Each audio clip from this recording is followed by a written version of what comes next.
அஸ்ஸலாமு அலைக்கும் வரஹ்மத்துல்லாஹி வபரகாத்துஹு. இது நான் பார்க்க போகிறது 2024 மூன்றாம் தவணை FWC பேப்பரை பார்க்க போகிறோம். ஓகே, அப்போ நான் ஃபஸ்ட் கேள்விக்கு போவோம். ஃபஸ்ட் கேள்வி ஜென்ரல் கெமிஸ்ட்ரியோட சம்மந்தப்பட்டது. அடிப்படை துணிக்கை தொடர்பாக பிழையான கூற்று என்னன்னு கேட்குறாங்க. சரி, ஃபஸ்ட் கூற்றை பார்ப்போம்.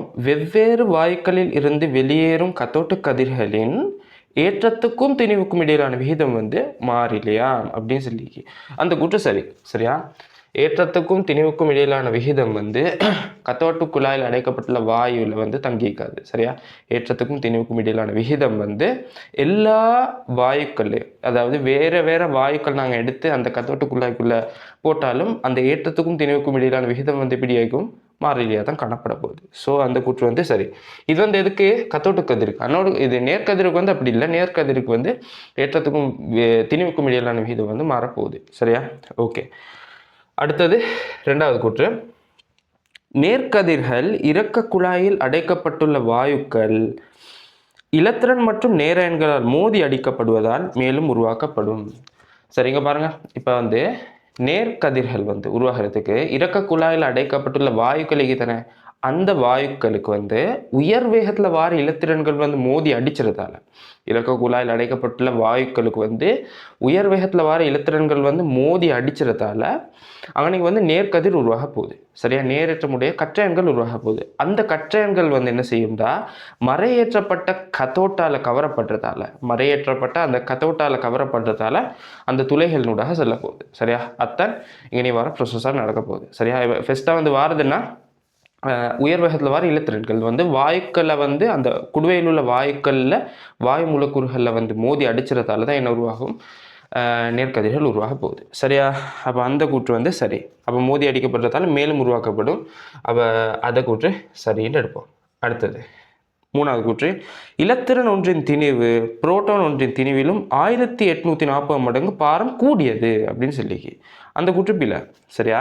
இப்போ பாருங்களேன், புரோட்டான் ஒன்றோட திணிவை நாங்கள் எம்டு எடுத்தோம்டா, இலத்திரன் ஒன்றோட திணிவு எவ்வளோ வைக்கும்டா? எம் இன் கீழ் 1840 வரும். அப்படின்னு என்னண்டா, ஒரு புரோட்டான் ஒன்றோட திணிவை விட இலத்திரன் ஒன்றோட திணிவு 1840 மடங்கு குறைவான பாரம் கூடியது. சரியா? உடையது. சரியா? அப்போ அப்படி பார்த்தோம்டா மூணாவது ஆன்சர் தானே என்ன இங்கே பிழையான ஆன்சராக வரப்போகுது. அடுத்தது நாலாவது ஆன்சர் பார்ப்போம். புரோட்டான் ஒன்றின் திணிவு 1.007276 AMU ஆகும். அந்த கூற்று சரியா? அப்போ அந்த கூற்று என்ன சரியான கூற்றாக வரப்போகுது. அடுத்தது ஃபிஃப்த் ஆன்சர் சர் ஜேம்ஸ் செட்விக் என்பவரால் நியூட்ரன் கண்டுபிடிக்கப்பட்டது. சரியா? தியரி பார்த்தனே. அப்போ நியூட்ரன் கண்டுபிடிச்சது ஜேம்ஸ் செட்விக்ன்றவர். ஸோ இங்கே மூணாவது ஆன்சர் தான் பிள்ளையாக வரப்போகுது. ஓகே, சரி. ரெண்டாவது கேள்வி பார்ப்போம். ஆர்சனிக்கின் பொருத்தமான இலத்திரன் நிலை அமைப்பாக கேட்குறாங்க. சரியா? ஆர்சனிக் தான் அணுவெண்ணை தந்திராங்க 33. சரியா? 33 தந்திராங்க. சரி, இப்போ ஆர்சனிக் இலத்திரன் நிலை அமைப்பை பார்ப்போம். ஆர்சனிக் 33. அதுக்கு எப்படி வரும்? 1s2 2s2 2p6 3s2 3p6 அடுத்தது 4s2 3d10 அடுத்தது 4p3 வரப்போகுது. சரியா? ஓகே, இப்போ இலத்திரன் நிலையமைப்பு ஒரு எழுதுறதுக்கு மெத்தடோண்டிக்கு என்னண்டா, எந்த இலத்திரன் நிலையமைப்பு வருமோ அதுக்கு உள்ள அந்த சடத்துவ வாயு ஒன்று வந்தண்டா, அந்த சடத்துவ வாயுட இலத்திரன் நிலையமைப்புக்கு ஒத்த அந்த இலத்திரன் நிலையமைப்புக்கு தானே, அதுக்கு பதிலாக நாங்கள் சடத்துவ வாயுட பேரை நாங்கள் அந்த பிராக்கெட்டுக்குள்ளே போட்டுட்டு அதுக்கு புற வார அவ்வளோத்துக்கும் இலத்திரன் நிலையமைப்பை எழுதுறது. சரியா? இப்போ பாருங்களேன், இப்போ இங்கே 4s2 3p6. சரியா? 3p6 வரைக்கும் உள்ளதை பாருங்களேன். இங்கே 3p6 வரைக்கும் தெரியும் உங்களுக்கு. இது ஆகண்ட இலத்திரன் நிலை அமைப்பு. சரியா? ஆகண்ட இலத்திரன் நிலை அமைப்பாக வரப்போகுது. சரியா? அப்போ நாங்கள் என்ன செய்வோம்டா, அந்த ஆகண்ட இலத்திரன் நிலை அமைப்பிட அளவுக்குள்ளத்தை நாங்கள் இந்த பிராக்கெட்டுக்குள்ளே ஆகண்டு போட்டுட்டு அதுக்கப்புறம் வாரதுகளை எப்படி எழுதுவோம்டா, 4s2 3d10 4p3 எழுத போகிறோம். சரியா? ஆகவே இது வந்து ஒரு மெத்தட். இது வந்து இது இப்படி எது வருதோ அது வந்து எங்களுக்கு எடுக்கணும். அப்போ பார்த்தோம்னா 3D10 4s2 4p3 second answer வருது. இதை மாற்றி எழுதணும். அப்படி மாற்றி எழுதினா இது செகண்ட் ஆன்சர் சரியான ஆன்சராக வரப்போகுது.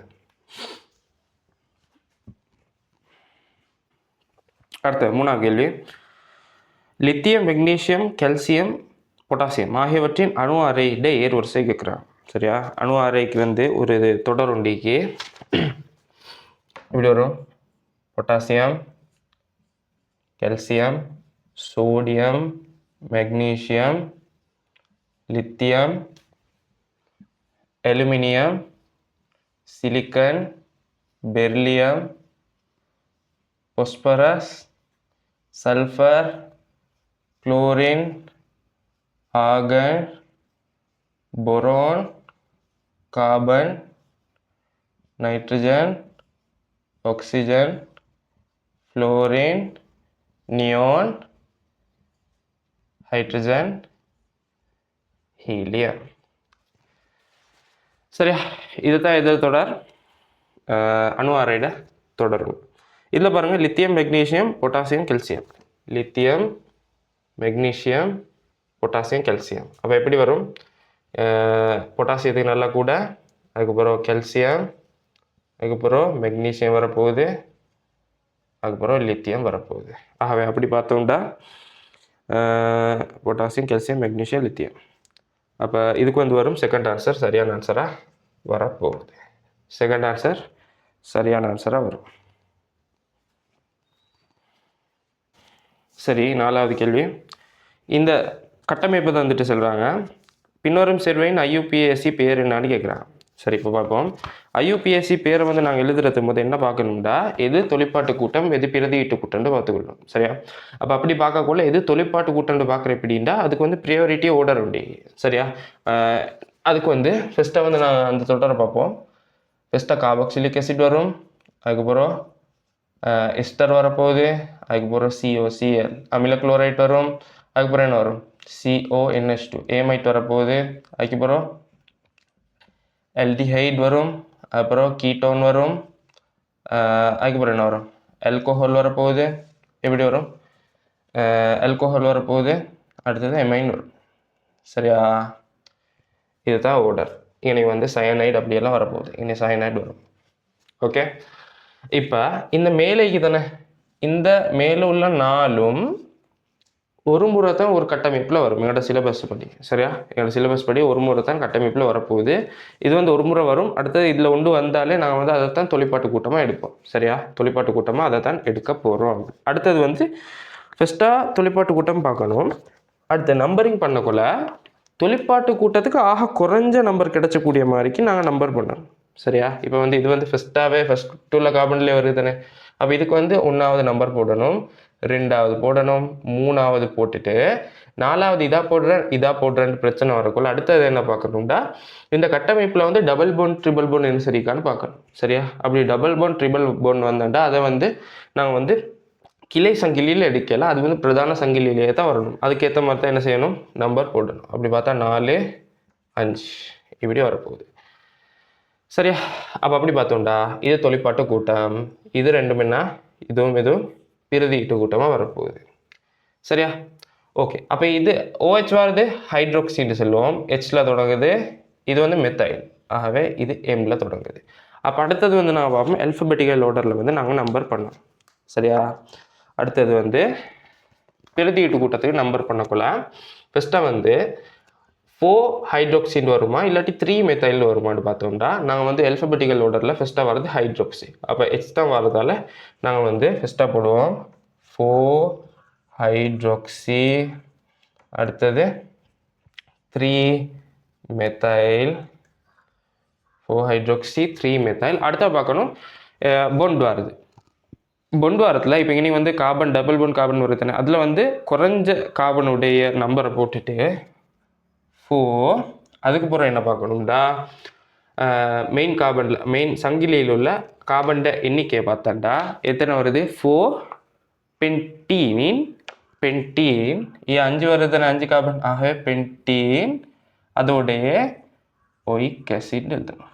பென்டீனோயிக் ஆசிட். ஒயிக் ஆசிடுக்கு இடையில கட்டாயம் என்ன வரணும்? இடைவெளி வரணும். இது கட்டாயம் இன்றைக்கி இடைவெளி வந்து வரணும். சரியா? ஓகே. அடுத்தது இதே இன்னொரு மாதிரி எழுதலாம். மெத்தைல் பென்ட், அதுக்கப்புறம் 4-ஈனோயிக் ஆசிட் அப்படின்னு எழுதலாமே. 2 மெத்தட் இருக்கு. இப்படியும் எழுதலாம், இப்படியும் எழுதலாம். ஓகே. அப்போ இங்கே தந்திரத்தில் வந்து 4-ஹைட்ரோக்சி-3-மெத்தைல் 4-பென்டீனோயிக் ஆசிட். இதில் வந்து மேலே உள்ளதுலாம் பாருங்களேன். ஃபர்ஸ்ட்டில் வந்து பென்டீன் எண்ணுக்கு போகிறோம் ஈ ஒன்று வந்திக்கு இல்லை, அங்கே வந்து ஈ ஒன்று வராது.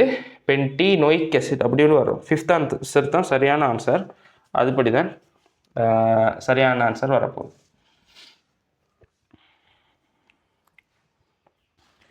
சரி, 5வது கேள்வி பார்ப்போம்.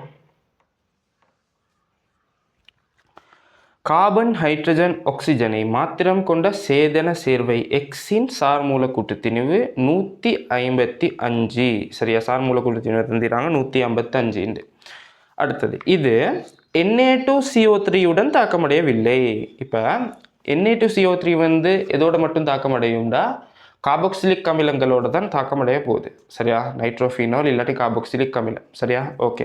அப்போ அப்படி பார்த்தோம்னா இங்கே வந்து கார்பன், ஹைட்ரஜன், ஆக்சிஜனை தந்திரத்தால் இங்கே வந்து கார்பாக்சிலிக் அமிலத்தோட தாக்கமடையலை அப்படின்னு சொல்லிடுறாங்க. அப்போ இது வந்து கார்பாக்சிலிக் அமிலமாக இயலாம். அடுத்தது ஆனால் மிகை PCl5 உடன் தாக்கமடைந்து சார் மூலக்கூட்டு திணிவு 210.5 ஆக உடைய விளைவை கொடுத்தது. சரியா? அப்போ இது வந்து ஒரு ஆல்கஹோலாக தான் இருக்கணும். சரியா? ஆல்கஹோலும் சரி, கார்பாக்சிலிக் அமிலமும் சரி PCl5 தாக்க முடியும். ஆனால் இங்கே வந்து கார்பாக்சிலிக் அமிலம் இயக்கலையே Na2CO3 தாக்கமடையலை. ஆனால் ஆல்கஹோல் வந்து Na2CO3 தாக்கமடையாது. ஆகவே இன்றைக்கி ஆல்கஹோல் தான் வரப்போகுது. அப்போ சார்மூலக்கூட்டு திணிவு 210.5 உடைய விளைவை கொடுத்தது. எனின் எக்ஸில் காணப்படக்கூடிய ஹைட்ரோக்சைடு கூட்டங்களோட எண்ணிக்கை என்னான்னு கேட்குறான். சரி, பார்ப்போம். ஃபஸ்ட்டாக OH வந்து என்ன செய்யும்டா? PCl5 இல்லாட்டி PCl3 போடக்குள்ள என்ன நடக்கும்டா? குளோரினாக மாறும். சரியா? இனி வந்து OH உள்ள இடத்துல வந்து என்ன வரும்? Cl பிரதியிடப்பட போகுது. சரி, இப்போ நாங்கள் பார்ப்போம்.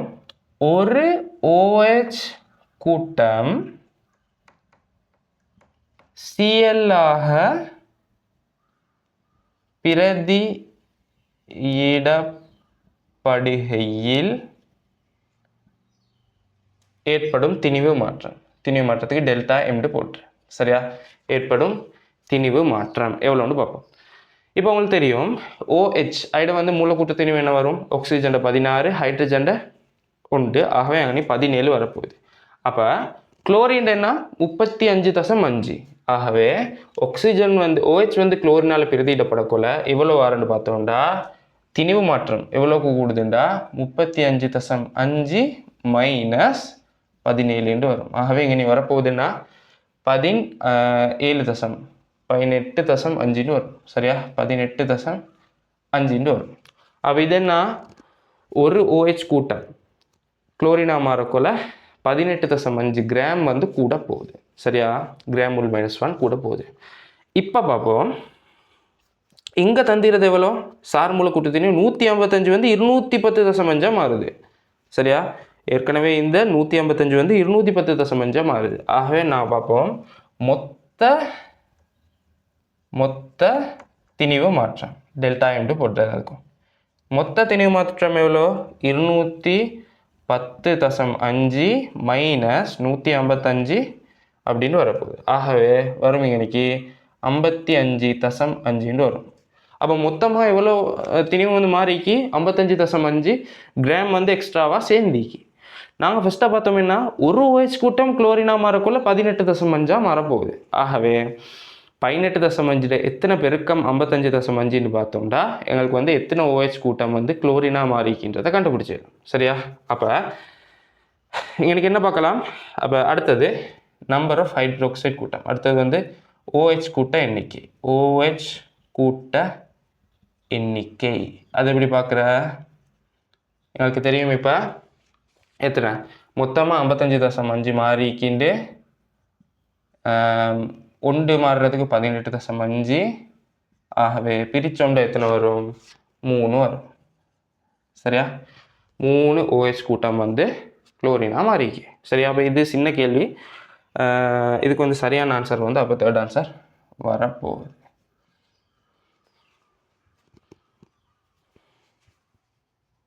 சரி, 6வது கேள்வி வருவோம். SO2 H2S தொடர்பான சரியான கூற்றை கேட்குறாங்க. சரி, ஃபர்ஸ்ட் கூற்றை பார்ப்போம்.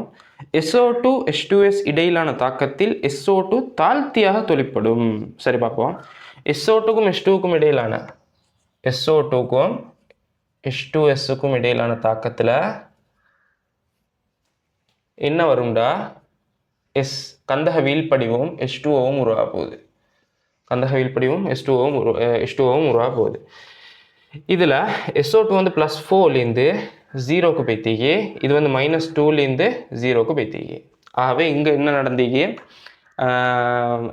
H2S வந்து உச்சியேற்றப்பட்டீங்க, SO2 வந்து தாழ்த்தப்பட்டீங்க. ஆகவே இங்கே வந்து SO2 வந்து ஒட்சியேற்றியாக தொழிற்பட்டீங்க. சரியா? SO2 வந்து தாழ்த்தி இல்லை, ஒட்சியேற்றியாக தொழிற்பட்டீங்க. ஸோ அந்த கூற்றை வந்து நாங்கள் இங்கே பிளான் எடுப்போம். அடுத்தது 2வது, H2S கார ஊடகத்தில் உலோக கற்றன்களுடன் வீழ்படிவை கொடுப்பதில்லை அப்படின்னு சொல்லி அந்த கூற்று பிள்ளை. கார ஊடகத்தில் நீங்கள் கற்றன் பண்பறை பகுப்பில் படிச்சிருப்பீங்க. கார ஊடகத்தில் வந்து H2Sஐ போட்டோம்டா கருப்பு நிற வீழ்படிவா COS NIS வரும். அதே மாதிரி வெள்ளை நிற வீழ்படிவா ஒயிட் கலர் வீழ்படிவா என்ன வரப்போகுது? ZNS வரும். அதே மாதிரி மென்சிவப்பு நிற பிங்க் கலர் வீழ்படிவா என்ன வரும்? MNS வரும். சரியா? ஆகவே அந்த கூற்று வந்து நாங்கள் என்ன பிளவுண்டு எடுப்போம். அப்போ கார ஊடகத்தில் H2S வந்து கற்றன்களுக்கு வீழ்படிவாக கொடுக்கும். அடுத்தது SO2 அமில K2Cr2O7 தாக்கமடையும் போது பச்சை நிற கலங்கல் கரைசல் பெறப்படும். பார்ப்போம். அதை SO2 Cr2O7 முன்னிலையில் Cr2O7 போட்டோம்டா என்ன நடக்கும்டா? Cr2O7 வந்து Cr3+ இது தாழ்த்தப்பட SO2 வந்து SO4 2- ஒட்சியேற்றப்படும். SO4 2- ஒட்சியேற்றப்பட போகுது. ஆகவே இங்கே வந்து வர இந்த Cr3+ வந்து என்ன நிறம்டா? பச்சை நிறமாக காணப்படும், கிரீன் கலராக வரும். சரியா? கிரீன் கலர் கரைசல். சரியா? SO4 நிறம் இல்லை. இங்கே வந்து SO4 கரைசல். இங்கே வந்து Cr3+ வந்து பச்சை நிறமாகி, ஆகவே இது வந்து தெளிவான பச்சை நிறமாக காணப்படும். இங்கே சொல்லிக்கன்னா கலங்கல் கரைசல், பச்சை நிற கலங்கல் கரைசலில் தெளிவான கரைசல் உருவாகும். ஓகே, அப்போ அப்படி பார்த்தோம்னா இந்த குற்றப்பில்லை. இதே இன்னைக்கு H2S வந்து இந்தண்டா H2S சக Cr2O7 2- வந்து இந்த என்ன வந்திக்கும்டா இங்கனைக்கும் Cr3+ வரும். அதோட H2S வந்து உச்சியேற்றப்பட்டு கலங்கல் என்ன கந்தகம் வந்திக்கும், கந்தக வீழ்படிவு. இது வந்து கலங்கல் தன்மையானது, இது பச்சை நிறம் கலங்கல் தன்மையானது இது. அப்போ இங்கனைக்கு சரி இந்த கூற்று வந்து என்னண்டா பச்சை நிற கலங்கல் வந்திக்கும்ண்டு. ஆனால் மேலே வந்து அப்படியான ஒரு சிச்சுவேஷன் இல்லை, இது வந்து தெளிவான பச்சையாக கொடுத்திக்கும். ஆகவே இந்த கூற்று என்ன பிழை. அடுத்தது 4வது, H2S அமில KMnO4 தாக்கமடைந்து அதன் ஊதா நிறத்தை நீக்குவதுடன் கலங்கல் தன்மையான கரைசலை விளைவாக கொடுக்கும். அந்த கூற்று சரி. சரியா? இது எப்படி வரும்? H2S MnO4-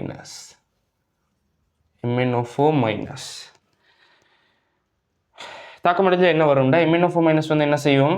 Mn2+ தாழ்த்தப்பட போகுது. அதோடு இன்னைக்கு கந்தக வீழ்படி வரும். இது வந்து கந்தக வீழ்படி வந்து எப்படியானது? கூழ் கந்தகம் டோம். அது வந்து எப்படியானது? கலங்கல் தன்மையானது. சரியா? கலங்கல் தன்மையானதாக வரப்போகுது. அப்போ அப்படி பார்த்தோம்டா 4வது ஆன்சர் வந்து எப்படி வரும்? அது சரி. MnO4- வந்து ஊதா நிறம். ஊதா நிறம் வந்து Mn2+ மாதிரி நிறமற்றதான் வரப்போகுது. அடுத்தது 5th ஆன்சர். 5வது எப்படி வருது? SO2 தாழ்த்தும் கருவியாக மாத்திரம் தொழிற்படும். அப்படி இல்லை, SO2 வந்து தாழ்த்தும் கருவியாக தொழிற்படக்கொள்ள இது வந்து ஒட்சியேற்றப்படும். ஒட்சியேற்றப்பட்ட SO4 2- அப்படின்ற உயர் ஒட்சியேற்ற நிலைக்கு போகும். அதே ஒட்சியேற்றும் கருவியாக தொழிற்படக்கொள்ள இது வந்து தாழ்த்தப்பட்டு கந்தக வீழ்படிவு வரப்போகுது. ஆகவே இங்கே வந்து தாழ்த்தும் கருவியாக மட்டும் தொழிற்படுறன்ற கூட்டு பிழையான கூற்று. சரியா? ஓகே, அப்போ இங்கே வந்து சரியான கூற்று வந்து 4th ஆன்சர் மட்டும்தான் சரியாக வரப்போகுது.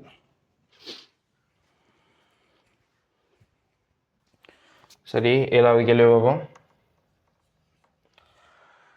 பின்வருவனவற்றுள் சரியான கூற்று. ஃபர்ஸ்ட் கூற்றை பார்ப்போம். குரோமியத்தில் 6 சோடி சேரா இலத்திரன்கள் காணப்படுகின்றது அப்படின்னு சொல்லி. குரோமியத்தில் வந்து அணு எண் வந்து 24. சரியா? 24. ஆகவே இதுக்கு எப்படி வரும் இலத்திரன் நிலை அமைப்பு? 1s2 2s2 2p6 3s2 3p6 அடுத்தது வரும் 3d10 சாரி 3d10 இல்லை 3d4 4s1 வரப்போகுது. சரியா? 4s2 வரும். சாரி 4s2 வரும். இப்போ இதை வந்து இன்னும் கொஞ்சம் உறுதியான நிலைக்கு வந்து குரோமியம் வந்து மாற்றிக்கொள்ளும். அது எப்படின்னா இங்கே வந்து டி ஆர்பிட்டலில் வந்து 4 இலத்திரன் நீக்கி அதை வந்து 3d5 4s1 மாற்றிக்கொள்ளும். 3d5 4s1 மாற்றிக்கொள்ளும். அப்போ 3d5ன்னு மாற்றினண்டா என்ன டி ஆர்பிட்டல் வந்து அரை நிரம்பல் அடைகிறதால அது வந்து இன்னும் கொஞ்சம் உறுதியாயிருக்கும். அதுக்கு தான் இப்படி மாற்றிக்கொள்ளும். சரியா? ஓகே, அப்போ குரோமியத்தில் வந்து 6 சோடி சேரா இலத்திரன்கள் காணப்படும் அப்படின்றது அந்த கூற்று சரி. ஏண்டா இப்படி மாற்றுறதால சோடி சேரா இலத்திரன்கள் டி ஆர்பிட்டல் எத்தனைக்கும் 1 2 3 4 5 அதோட 4s ஆர்பிட்டலில் ஒரு இலத்திரன் வரப்போகுது. 4s ஆர்பிட்டலில் ஒரு இலத்திரன் வரப்போகுது. ஆகவே மொத்தமாக 6 இலத்திரன்கள் சோடி சேரா இலத்திரன்களாக வரப்போகுது. ஆகவே ஃபர்ஸ்ட் கூற்று சரி. செகண்ட் கூற்றை பார்ப்போம். HCO3- 3 கார்பன் ஆக்சிஜன் பிணைப்பு நீளங்களும் சமன் அப்படின்னு சொல்லி பார்ப்போம். HCO3- கட்டமைப்பு வந்து C++O-. சரியா? இதில் பாருங்களேன் நீங்களே கார்பன் டபுள் பாண்ட் OH இது வந்து ஆகவே பிணைப்பு நீளம் வந்து குறைஞ்சது. கார்பன் இது சிங்கிள் பாண்ட், இது சிங்கிள் பாண்ட். சரியா? அப்படி பார்த்தோம்னா இங்கே வந்து 3 கார்பன் ஆக்சிஜன் பிணைப்பு நீளங்களும் சமனாகி இல்லை. பிணைப்பு நீளங்கள் வந்து பிணைப்பு நீளம் வந்து ட்ரிபிள் பாண்டுக்காக குறைவாய்க்கும், அதை விட கொஞ்சம் கூட டபுள் பாண்டுக்கு, அதை விட பரிவுக்கு வந்து கொஞ்சம் அதிகமாகிக்கும், சிங்கிள் பாண்டுக்கு நல்லாவே பெருசாகிக்க போகுது. சரியா? ஓகே, அப்போ அப்படி பார்த்தோம்னா பிணைப்பு நீளங்கள் வந்து 3க்கும் சமன் இல்லை. அடுத்தது தேர்ட் கூற்றை பார்ப்போம். கால்சியத்தின் திசைவி சக்தி சொட்டன் L=0 உடைய 5 ஓபிட்டல்கள் காணப்படுகின்றது அப்படின்னு சொல்லி பார்ப்போம். கால்சியத்தில் வந்து இலத்திரன் நிலையமைப்பு 20 வரும். அணு எண் 1s2 2s2 2p6 3s2 அடுத்தது 3p6 அடுத்தது 4s2 வரப்போகுது. சரியா? இல்லை பாருங்க L=0 திசைவித் சக்தி சொட்டேன் L=0 S ஓபிட்டலை குறிச்சும், L=1 P ஓபிட்டலை குறிச்சும், L=2 D ஓபிட்டலை குறிச்சும், L=3 F ஓபிட்டலை குறிச்ச போகுது. சரியா?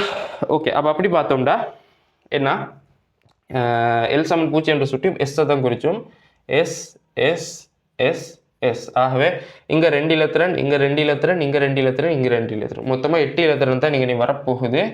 10 இலத்திரன் இல்லை.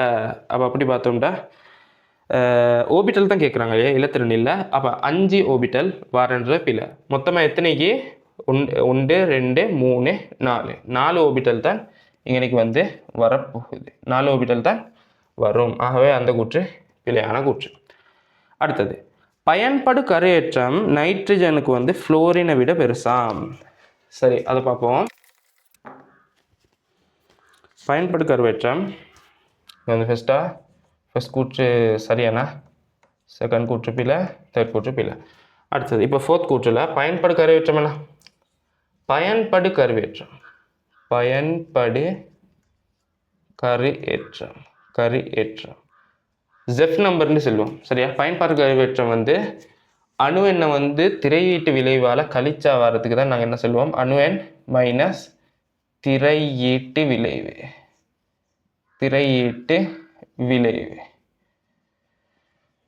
சரியா? கழிச்சா வரதுக்கு தான் என்ன சொல்லுவோம், பயன்பாடு கருவேற்றம். சரியா? ஓகே, அப்போ திரையீட்டு விளைவுன்றது வந்து உள்நோட்டில் உள்ள இலத்திரன்கள் எண்ணிக்கையை தான் நான் வந்து திரையீட்டு விளைவுன்னு சொல்ல போகிறேன். சரி, பொதுவாக பார்த்தோம்னா வெளியோட்டில் உள்ள இலத்திரன்கள் வந்து உள்நோட்டில் உள்ள இலத்திரன்கள் வந்து அந்த கரு கவர்ச்சியிலேருந்து மறைச்ச போகுது. ஆகவே அதால் வந்து கருவிலேருந்து அந்த கவர்ச்சி வந்து குறைய போகுது வெளியோட்டில் உள்ள இலத்திரன்களுக்கு. சரியா, அதுக்கு தான் நாங்கள் என்ன சொல்லுவோம், திரையீட்டு விளைவுண்டு. ஓகே, அப்போ இங்கே வந்து ஃபஸ்ட்டாக பார்ப்போம் என்ன, நைட்ரஜனை பார்ப்போம். அப்போ நைட்ரஜன் வந்து அணுவெண் வந்து 7. சரியா, அப்போ 7 வரப்போகுது. 7 - 2 கழிச்சோம்டா வரும் 5. அதே ஃப்ளோரினுக்கு வந்து அணுவெண் வந்து 9 வரும். 9 - 2 கழிச்சோம்டா 7 வரப்போகுது. ஆகவே திரையீட்டு விளைவு பயன்பாடு கருவேற்றம் வந்து ஃப்ளோரினுக்கு தான் அதிகம், நைட்ரஜனுக்கு இல்லை. அப்போ அப்படி பார்த்தோம்னா 4வது கூற்றும் பிளண்டு வரப்போகுது. சரியா, 4வது கூற்றும் பிளண்டு வரப்போகுது. அடுத்தது 5வது கூற்றை பார்ப்போம். 5வது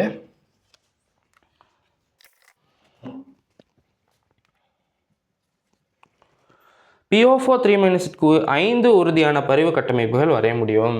சரி, PO4 3- PO4 3- இதுதான் PO4 3- கட்டமைப்பு.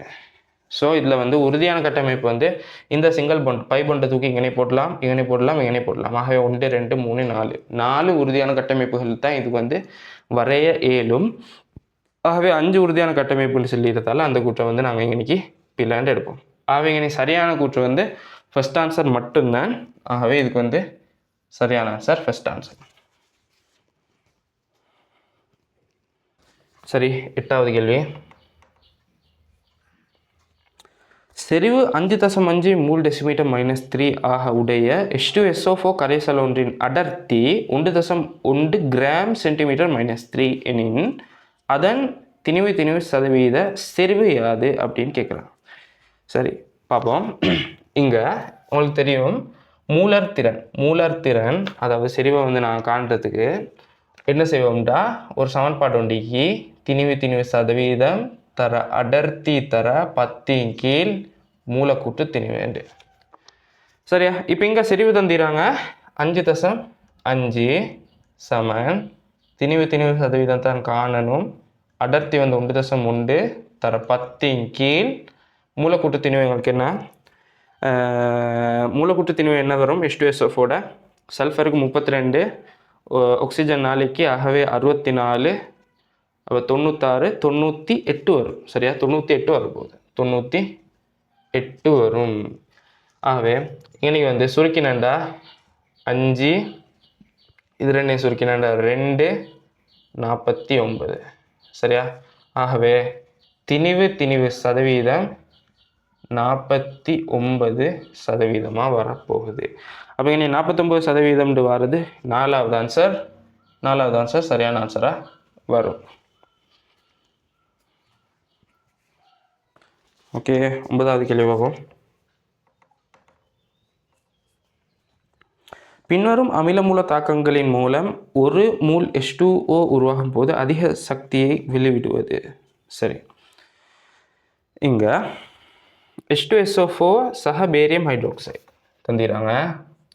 H2SO4 சக பேரியம் ஹைட்ரோக்சைடு.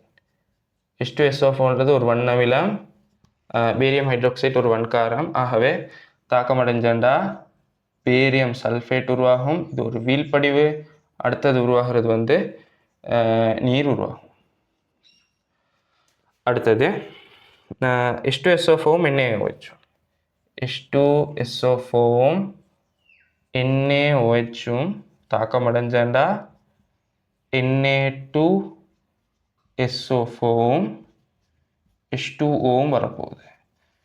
இங்கேயும் H2SO4 NaOH வண்ணமில வன்கார தாக்கம். அடுத்தது CH3COOH NaOH அசட்சிக் அமிலம். CH3COOH இது ஒரு மென் அமிலம், அதோட NaOH வன்காரம் தாக்கமடையுது. இதால் வாரது வந்து என்ன வரும், CH3COONA சக H2O வரப்போகுது. அடுத்தது HNO3 KOH HNO3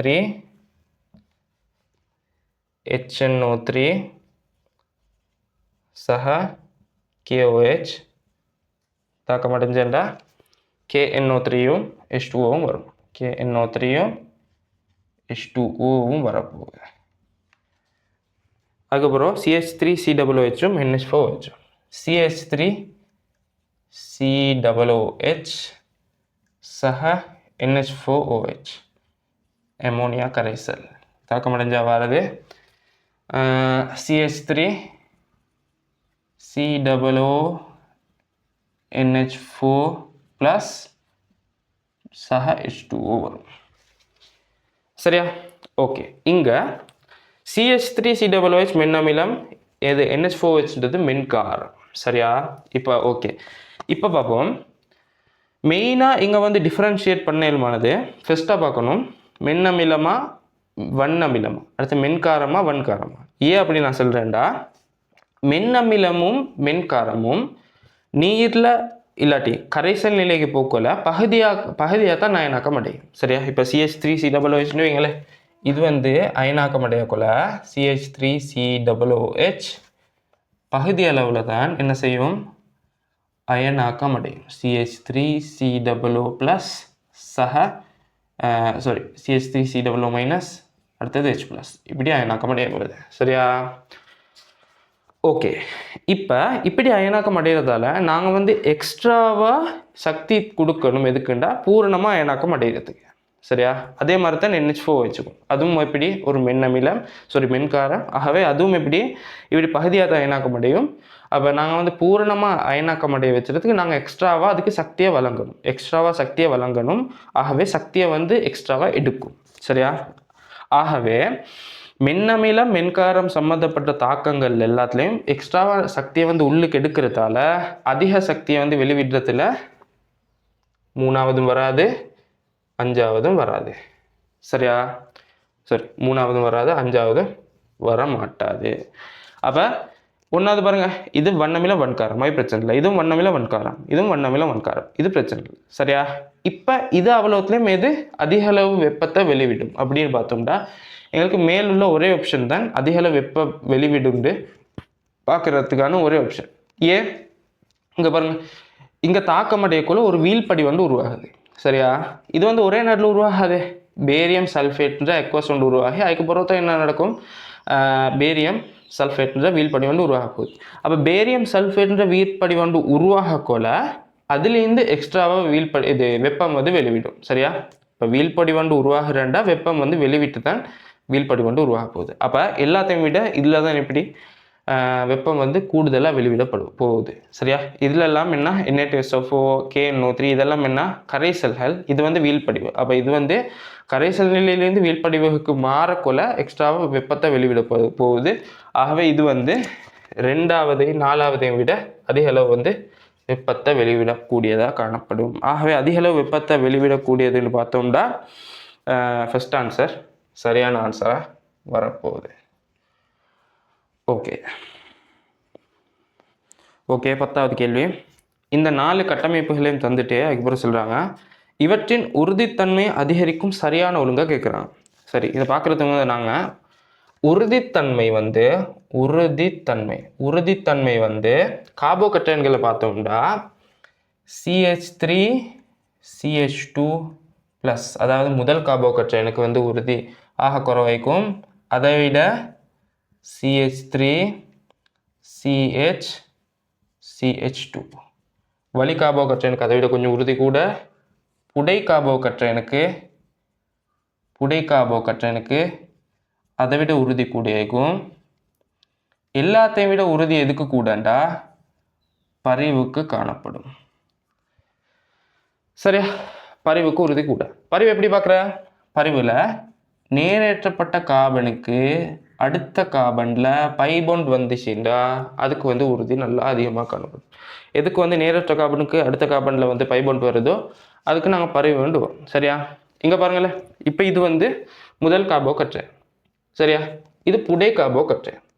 இது இங்கே பென்சின் வளையம் ஒன்று நேரேற்றப்பட்ட கார்பனோடு சேர்ந்தீங்க. இங்கே பாருங்கள், இந்த பென்சீன் வளையத்தோடு சேர்ந்துகிற கார்பன், சரியா, நேரேற்றப்பட்ட கார்பனோட என்ன பென்சீன் வளையத்தில் உள்ள கார்பனோடு சேர்ந்துக்கி அதில் இப்படி ஒரு இது கட்டமைப்பு தான் காணப்படுது. இதில் இங்கே பாருங்கள், இங்கனைக்கு வந்து பை பொண்டு ஒன்று ஈக்கி. ஆகவே நேரேற்றப்பட்ட கார்பனோட அடுத்த கார்பனில் வந்து பை பொண்டு வருது. ஆகவே இதில் வந்து பரிவு காணப்படும். அதே மாதிரி தான் இங்கேயும், இங்கே 2 இடத்துல நேரேற்றப்பட்ட கார்பனுக்கு 2 பக்கத்துலேயும் உள்ள கார்பனில் வந்து பை பொண்டு காணப்படுது. ஆகவே இதை விட இதுக்கு உறுதி நல்லா அதிகமாக காணப்படும். ஆகவே இதை விட சிக்கு, ஏ விட சிக்கு வந்து உறுதி கூட, சியை விட பிக்கு கூட, பியை விட டிக்கு கூட. அப்போ எப்படி பார்த்தோம்னா ஏசிபிடின்னு வரும்.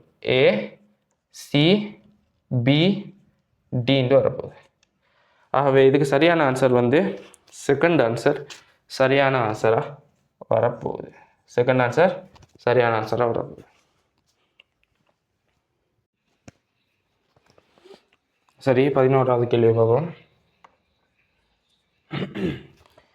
எக்ஸ் எனும் திரவத்தின் 8 கிராம் முழுவதும் 27 பாகை சியில் ஆவியாகிய போது ஆவி அமுக்கம் 3 தர 15 பெஸ்கல் ஆகவும் ஆவி காணப்பட்ட பாத்திர கனவளவு வந்து 2.1 டெசிமீட்டர் கனமாகவும் இருப்பின் எக்ஸாக இருப்பதற்கு சாத்தியமானது.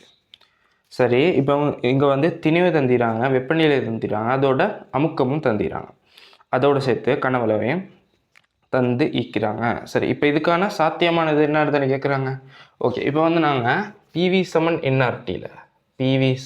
என்ஆர்டியில் மூல் வந்து திணிவின் கீழ் மூலக்கூற்று திணிவுன்னு தெரியும். ஆகவே திணிவின் கீழ் மூலக்கூற்று திணிவுன்னு போடுறேன் இன்ட்டு ஆர்டி.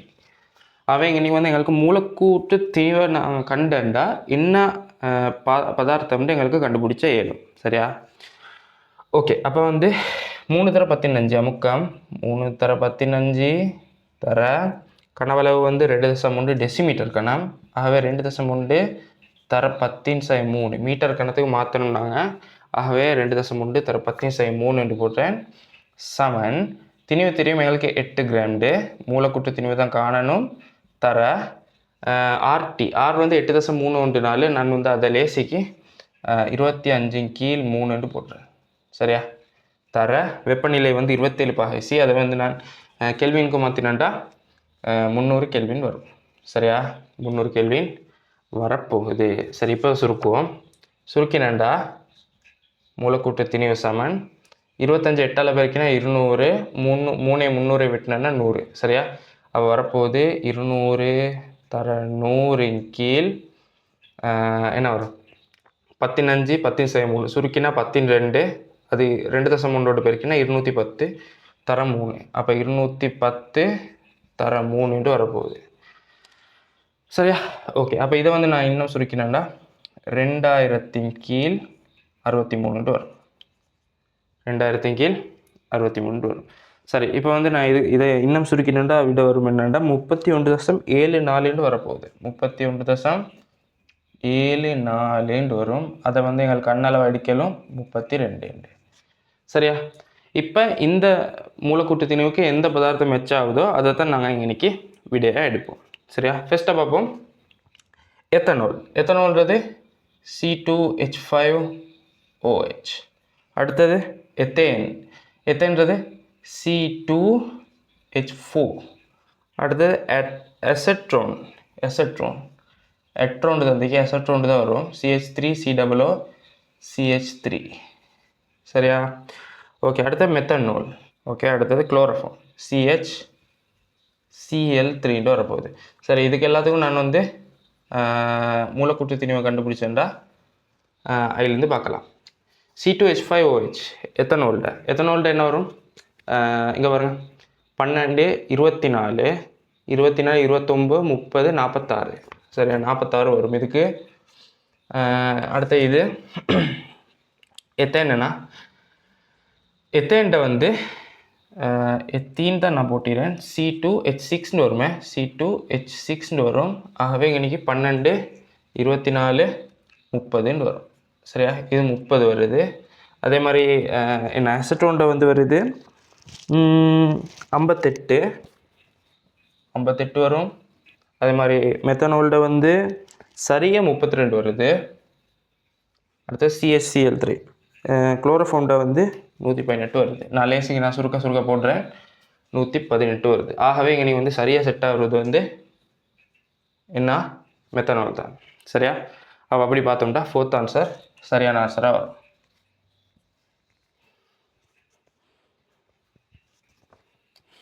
சரி, 12வது கேள்வி பார்ப்போம். 12வது கேள்வி கற்றையன் பண்பறி வகுப்பு சம்பந்தமானது. ஃபர்ஸ்ட் கேள்வி, கற்றையன்களை இனங்காணும் பண்பறி வகுப்பு பரிசோதனை தொடர்பான சரியான கூற்று. கூட்டம் ஒன்றிற்கான பரிசோதனையில் 5ஆன HCl சேர்க்கும் போது Hg2+ காணப்படின் வெள்ளை நிற HgCl2 வீழ்படிவு பெறப்படும். சரி, இப்போ பார்ப்போம். 5ஆன HCl சேர்க்கக்குள்ள 5ஆன HCl சேர்க்கக்குள்ள ஒரு கரைசலுக்கு 5ஆன HCl சேர்க்கக்குள்ள அதில் வந்து AgCl, Hg2Cl2, அடுத்தது PbCl2, இதில் ஏதாவது ஒன்று இருந்தாண்டா வீழ்படிவு ஆகும். சரியா? அப்போ வீழ்படிவாகிறது வந்து என்ன நிறமாய்க்கும்? வெள்ளை நிறமாக இருக்க போகுது. வெள்ளை நிறமாக இருக்க போகுது. சரியா? ஓகே. அப்போ இங்கே சொல்லிக்கு HgCl2 உண்டு, அதாவது Hg2+ மீன் பண்ணுறாங்க. இல்லை, Hg2Cl2 தான் வீழ்படிவாகும். சரியா? Hg+ தான் வீழ்படிவாக போகுது. சரியா? ஆகவே அந்த கூற்றை வந்து நாங்கள் பிளாண்டு எடுப்போம். அடுத்து 2வது, கூட்டம் 2 பரிசோதனையில் அமில ஊடகத்தில் H2S வாயு செலுத்தப்படும் போது N2+, Ni2+ வரணும். Ni2+ காணப்படின் கரிய நிற NiS வீழ்படிவு பெறப்படும்.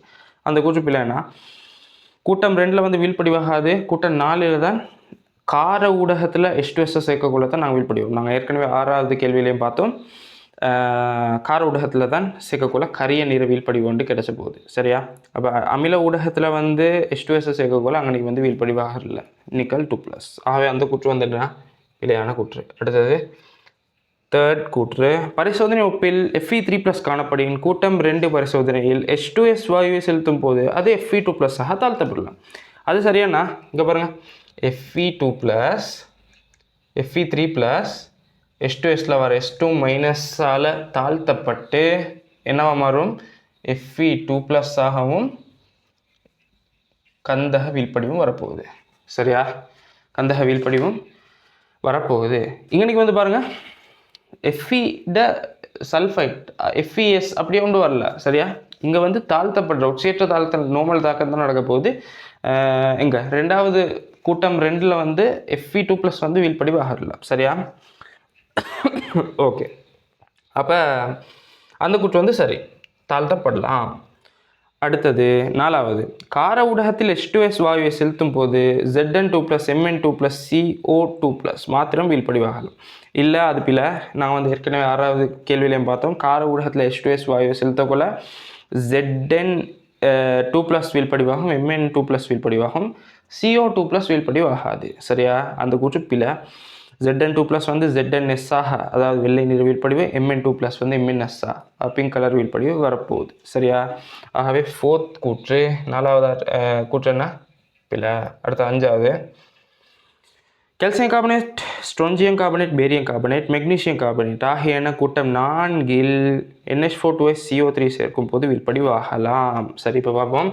கூட்டம் 5ல் வந்து என்ன செய்யும்டா, வெப்ப கொதிக்க வச்சோம், அதோட NH4 CO3 போடுவோம். அடுத்த 3வது ஃபஸ்ட் இது ஸ்டெப் வந்து கொதிக்க வச்சுற 2வது NH4 CO3 போடுற, அதோட NH4Cl NH4OH முன்னிலையில் போடுவோம். அப்போ போட்டாண்டா இன்னைக்கு வாரது என்னென்னா calcium carbonate, strontium carbonate, barium carbonate, இந்த 3 வீழ்படிவாகும். இது அவ்வளோ என்ன வெள்ளை நிற வீழ்படிவுகளாக காணப்படும். சரியா? இங்கே வந்து மெக்னீசியம் கார்பனேட் வந்து வீழ்படிவு ஆகல, அது வந்து தவறான கூற்றில் வரும். மெக்னீசியம் கார்பனேட் வந்துருச்சுட்டு. சரியா? இந்த 3 வீழ்படிவுகளும் தான் நாங்களே தோன்ற போகுது. ஸோ இங்கே நீங்கள் சரியான கூற்று வந்து 3rd ஆன்சர் மட்டும்தான். சரி, 13வது கேள்வி பார்ப்போம். கார்பன் சொலிட பதங்கமாதல் வெப்ப உள்ளுறை மாற்றம் 750 kJ மூல் -2 தந்திராங்க. அதோட ஹைட்ரஜன் அணுவாதல் வெப்ப உள்ளுறை மாற்றம் வந்து பெருமானம் தந்திராங்க. அதோட கார்பன் ஹைட்ரஜன் சராசரி பிணைப்பு கூட்டப்பிரிகை வெப்ப உள்ளுறை மாற்றம் பெருமானத்தை தந்திராங்க. எனின் CH4 கேஸின் நியம தோன்றல் வெப்ப உள்ளுறை மாற்றம் ΔHFT டீட்டாட பெருமானத்தை கேட்குறாங்க. சரி பார்ப்போம். ஃபஸ்ட்டாக நியம CH4 நியம தோன்றல் வெப்ப மாற்றத்துக்கான தாக்கத்தை எழுதிட்டிப்போம். சரியா? எப்படி வரும்? கார்பன் சொலிட் உண்டும் வேறு என்ன வரும்? 2 H2 கேஸும் சேர்ந்து 1 மோல் CH4 கேஸ் உருவாகும். அதுதான் நாங்கள் CH4 கேஸில் டெல்டா HF டீட்டான்னு சொல்ல போகிறோம். சரியா? 1 மோல் உருவாகணும். CH4 கேஸில் 1 மோல் உருவாகுது. சரியா? ஓகே, இப்போ நாங்கள் என்ன செய்வோம்டா, எங்களுக்கு தந்திராங்க பதங்கமாதல். சரியா? கார்பன் சொலிட் வந்து 1 மோல் கார்பன் சொலிட் வந்து 1 மோல் கார்பன் கேஸாக மாறுறது தான் நாங்கள் இங்கே கார்பன்ட பதங்கமாதல்னு பார்ப்போம். சரியா? ஆகவே நான் இங்கே கார்பன் வாயு நிலையில் மாறுறதுக்கு ஏற்படுற வெப்பம் தந்திராங்க 750 கிலோஜூல் பர் மூல். 1 மூலுக்கு தானே, ஆகவே எங்களுக்கு 750 டிரெக்டாக போடலாம். அடுத்தது போடலாம் என்ன, அடுத்தது தந்திராங்க ஹைட்ரஜன் பிணைப்பு பிரிகை, அதாவது ஹைட்ரஜன் அணுவாதல் வெப்ப மாற்றம் தந்திராங்க. அணுவாதல் வெப்ப என்னென்ன? ஹைட்ரஜன் அணுவாதல்டா, ஒரு ஹைட்ரஜன் வாயு பிரிகை அடைஞ்சி 1 மூல் ஹைட்ரஜன் வாயு நிலையில் உள்ள ஹைட்ரஜன் அணுவாக மாறக்கொள்ள ஏற்பட்ட வெப்ப மாற்றம். சரியா? 1 மூல் ஹைட்ரஜன் அணுவாக மாறக்கொள்ள. அப்போ இங்கே 2 H2 கேஸுக்கு அப்போ அது பிரிகை அடைஞ்சால் இன்னைக்கு 4 ஹைட்ரஜன் கேஸ் உருவாகும். சரியா? 4 ஹைட்ரஜன் கேஸ் உருவாக போகுது. ஆனால் இங்கே அணுவாதல்ன்றது என்ன? 1 மூல் ஹைட்ரஜன் உருவாகக்கொள்ள. ஆகவே 4 ஹைட்ரஜன் உருவாகிறதுக்கு வந்து 4 தர 216 போடணும். 4 தர 216 போடணும். அடுத்தது CH இன் சராசரி பிணைப்பு கூட்டப்பிரிகை வெப்ப உள்ளறை மாற்றம் தந்திராங்க. சரியா? CH4 உங்களுக்கு தெரியும் கட்டமைப்பு எப்படி வரும்? சிம்பிள் கட்டமைப்பு. CH பிணைப்புகள் 4 கொண்டதாக காணப்படும். சரியா? ஆகவே இந்த CH4 பிணைப்புகளையும் உடைச்சிறதுக்கு தேவையான சக்தி எவ்வளோ இருக்கும்?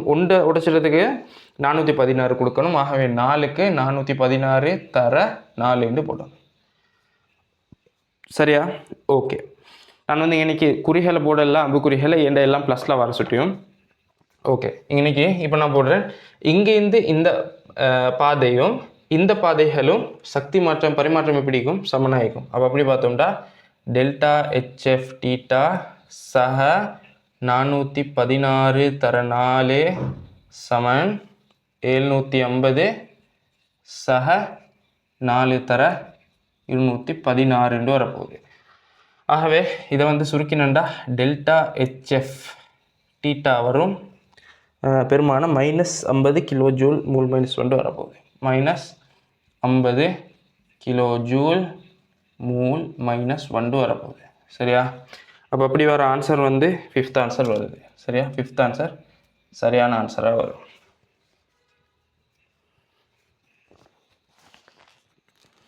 சரி, 14வது கேள்வி. இப்படி ஒரு செயின் ஒன்று தந்துட்டு செல்றாங்க.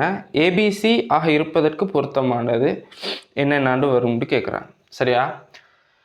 லித்தியம் அலுமினியம் ஹைட்ரேட் H2ன்றது வந்து வலிமையான தாழ்த்தும் கருவி. சரியா? வலிமையான தாழ்த்தும் கருவி.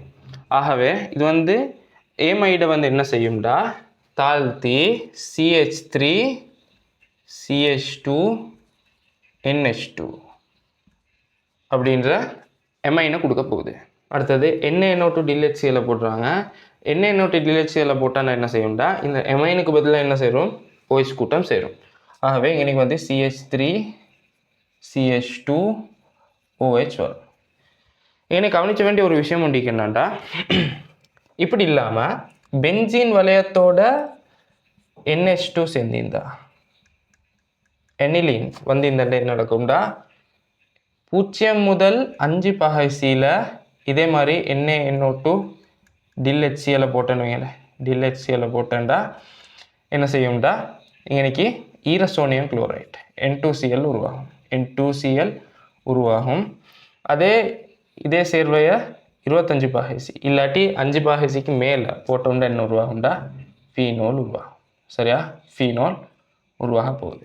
ஆனால் இங்கே இப்படி பென்சீன் வளையம் டிரெக்டாக நைட்ரஜனோடு சேராமல் NH2ஓடு சேராமல் இப்படி வந்திருந்தா இல்லாட்டி வேறு கார்பன் சங்கிலிகள் வந்திருந்தால் கட்டாயம் ஆல்கஹால் தான் வரும். சரியா? ஆல்கஹால் தான் விளைவாக வரப்போகுது. அடுத்தது CH3 CH2 OH வந்து H+ MnO4- ஒட்சியேற்றப்படும். ஒட்சியேற்றப்பட்டால் என்ன நடக்கும்? CH3 COOH அப்படின்ற கார்பாக்சிலிக் ஆசிட் வரப்போகுது. ஸோ அப்படி பார்த்தோம்னா ஃபஸ்ட்டாக வந்து CH3CH2NH2 அதுக்கப்புறம் CH3CH2OH அதுக்கப்புறம் கார்பாக்சிலிக் அசிட் அப்படி வர்றது 5th ஆன்சர் சரியான ஆன்சராக வரும். 5th ஆன்சர் சரியான ஆன்சராக வரப்போகுது. சரி, 15வது கேள்வி. H2O2 தொடர்பான பிழையான கூற்று என்னான்னு கேட்குறாங்க. ஃபர்ஸ்ட் கூற்று, கருப்பு நிற PbSஐ வெள்ளை நிற PbSO4ஆக ஒட்சியேற்றக்கூடியது. அந்த கூற்று சரியா? எப்படி? H2O2 PbSோட தாக்கினண்டா என்ன வரும்டா? PbSO4வும் PbSO4 ஒட்சியேற்றப்படும், அதோட H2O தாழ்த்தப்பட போகுது எங்கள்கிட்ட. சரியா? இது ஒரு வெள்ளை நிற வீழ்படிவு. சரியா? வெள்ளை நிற வீழ்படிவு வரும். அடுத்தது, ஆகவே இந்த கூற்று சரி. அடுத்தது ரெண்டாவது, H2Sனை H2SO4 ஒட்சியேற்றக்கூடியது. H2SO4 ஒட்சியேற்றக்கூடியது அந்த கூற்று தான் பிழையாக வரும். ஏண்டா H2O2 H2Sோட தாக்கினண்டா என்ன நடக்கும்டா?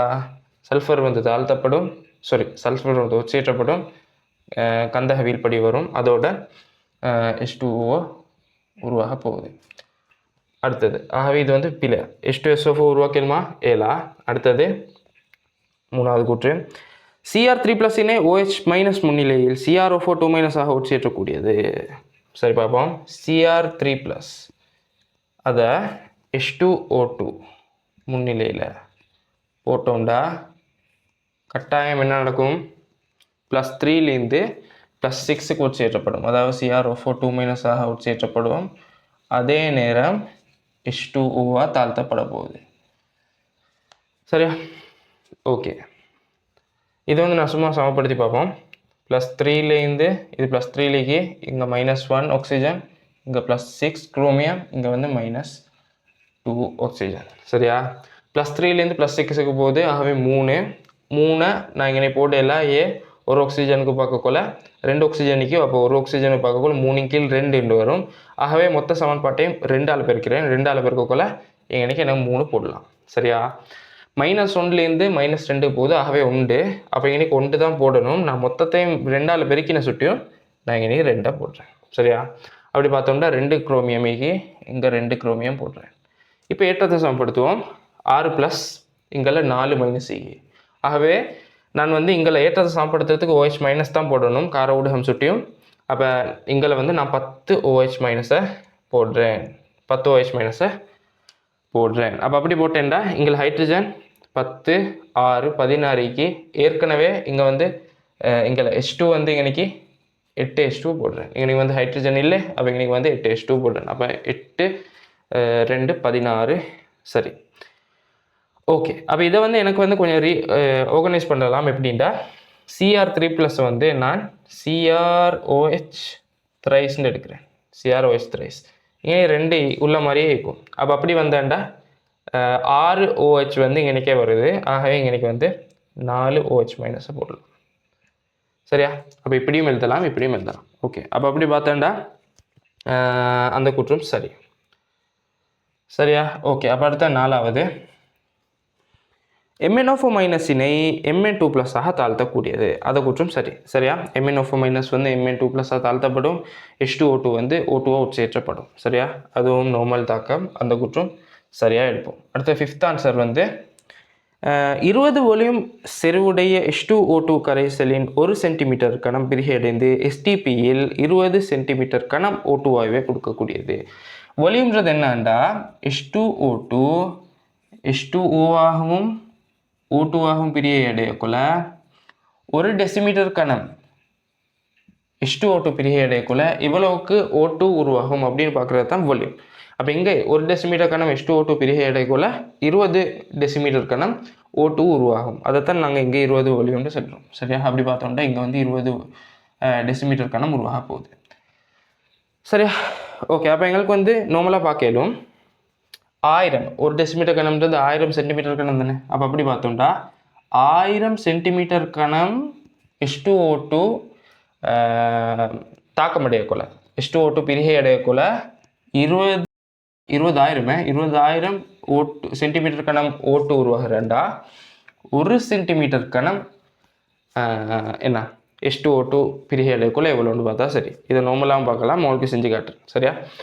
அப்போ அப்படி பார்த்தோம்னா எனக்கு வந்து எல்லாம் வெட்டிப்படும் 20 சென்டிமீட்டருக்கான ஆன்சராக வரப்போகுது. 20 சென்டிமீட்டருக்கான ஆன்சராக வரப்போகுது. அப்போ அப்படி பார்த்தோம்னா 5th ஆன்சரும் சரியான ஆன்சராக வரும். அப்போ இங்கே பிழையாகிறது வந்து செகண்ட் ஆன்சர் மட்டும்தான். செகண்ட் ஆன்சர் மட்டும்தான் பிழையாகுது. ஆகவே செகண்ட் ஆன்சர் வரும்.